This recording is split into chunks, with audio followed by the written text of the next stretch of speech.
So for this problem, we've got a counterweight set up, an 85 kilogram person trying to do a chin up, and we want to figure out what's the applied force necessary to go upwards with an acceleration of 1.2. This is the first question we're doing where we've got a third force in our problem. Usually it's just been force of gravity for each object. The force of tensions cancel themselves out. That's going to be the same. But now we have an applied force as well. So we have to put it somewhere. So first and foremost, label everything. Okay. So 25 kilogram mass on the left. It doesn't matter where it goes. I'm just putting it on the left. 85 kilogram person is on the right. Each mass has a force of gravity. Force of gravity 1, Fg1, Fg2. Each, where they connect, there's a force of tension there in the wire. The force of tensions are the same, equal and opposite in direction. So as of right now, it looks like the problems we've done before. But you have to picture if the only force or the only moving force on this was gravity, and you let these two objects go, the 85 kilogram mass is going to go down. The 25 kilogram mass is going to go up, right, because they're out of balance. But in this situation, the 85 kilogram mass is being made to go up. We're trying to lift up the 85 kilogram mass. So we're applying another force on that mass. Now, this force is on the mass. It's hard to draw it without writing over something I already have. I'll try and do that. Okay, so everything's along the string, but there's our tension. There's an applied force. Okay. But both are coming off the object. So there's our third force that we have dealt with before. Before we can start doing the math, we can't do any analysis unless you know what the positive direction is and what the negative direction is. Any preference for where the negative sign is going to go? Left side, we'll keep it on the left side. It tends to be that way. Okay, that's fine. So now that's the most important part of the whole problem. Any arrow, you want to know whether it's positive or negative, follow the arrow until, right, if I'm following the applied force, I follow it until I hit a plus or minus sign. So my applied force, when I work it out, should be negative.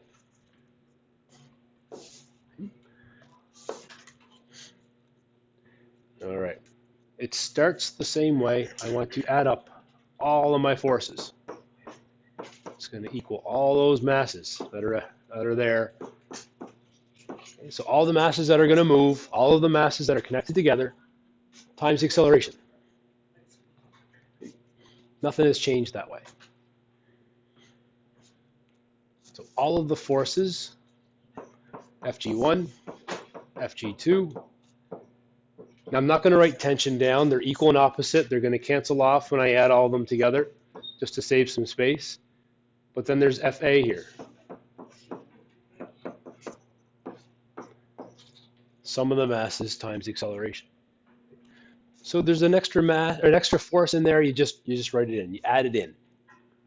We know, based on our coordinate system, it should work out to be negative. It should work out to be a negative value, but you do not put it into the equation as a subtraction. It's a vector. It's going to work itself out. So just leave it alone. Let the math do its thing. We have math for a reason. So now rather than write out the equation again with the values, I'm just going to write those values below so it's a little bit more organized. So we have Fg1 is negative m1g. The negative isn't part of the formula for gravity. It's negative because of the direction right there. Fg1 is pointing to the negative sign. Right.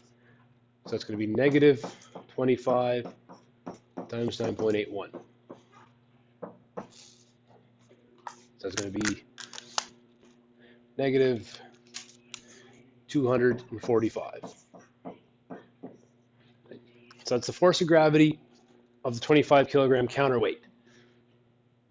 We're going to need that later. Just doing this to the rest of them. I have Fg2 It's positive. I'll emphasize it's positive with the plus sign. M2G,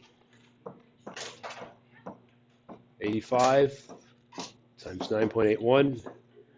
It's about 834 newtons. Need that later. Now we know the masses.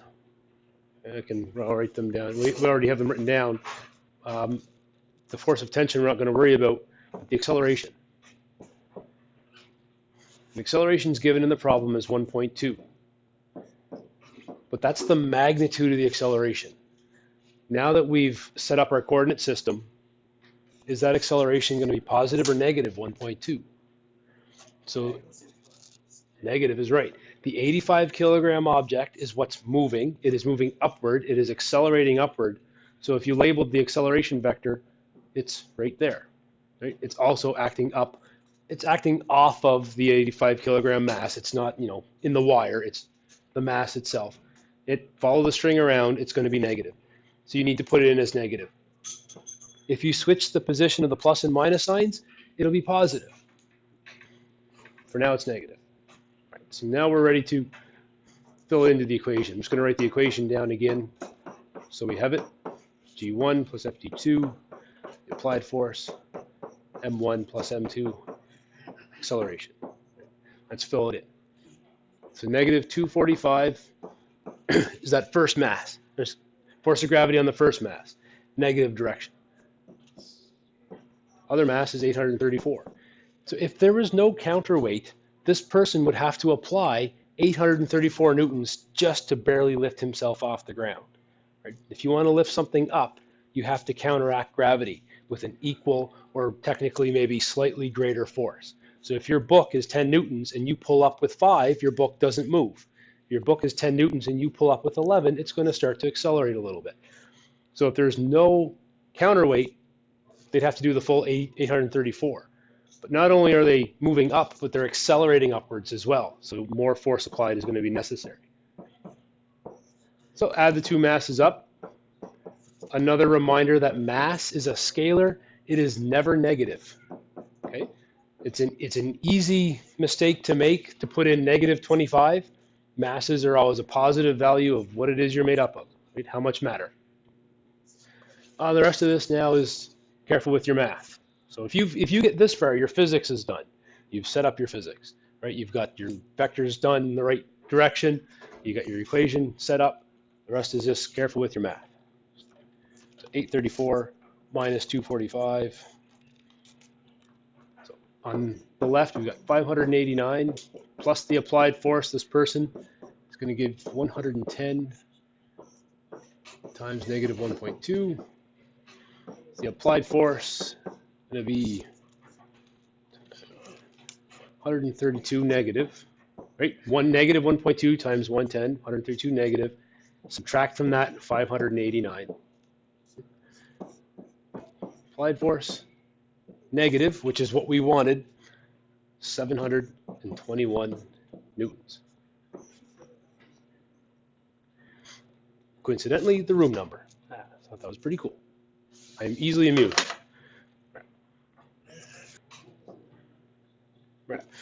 So when we're analyzing and trying to calculate the force of tension in the string, choose one mass to analyze, to calculate. Doesn't matter which one. Pick the easiest one if you have a choice. In this case, the easiest one would be mass 1 because there's only two forces acting on it. But just to show you it still works out, I'm going to analyze mass 2. So I'm going to focus on M2. So I'm going to apply Newton's second law of motion to all the forces, but just on M2. So remember, keep the coordinate system the same. Anything that was negative in the first part of the problem is still negative here. So there's FG2 plus FT plus FA. It doesn't matter the order you write them. Equals M2A. Start putting my numbers in. FG2 is 834. Tension is what we're looking for. Applied force is negative 721.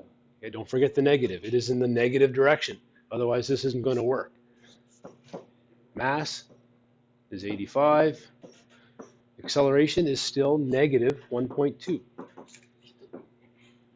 still have to use your coordinate system right. The rest of this is now, careful with your math. So force of tension plus 834 minus 721, 113 equals 85 times the 1.2 negative, negative 102. Subtract the 113 from both sides.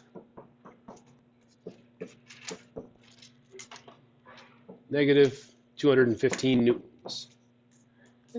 So decent force of tension in there. If you change the masses up, you change the force of tension. You change the applied force, you change the force of tension. Right? So they're all very closely related to each other. So if you want to, you can try to figure this out for mass 1 to see if it works. It's up to you.